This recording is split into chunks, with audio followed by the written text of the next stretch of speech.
ما كان على النبي من حرج فيما فرض الله له، سنة الله في الذين خلوا من قبل، وكان أمر الله قدرا مقدورا.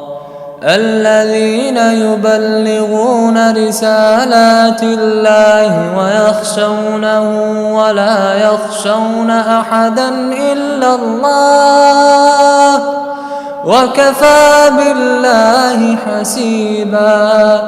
ما كان محمد أبا أحد من رجالكم ولكن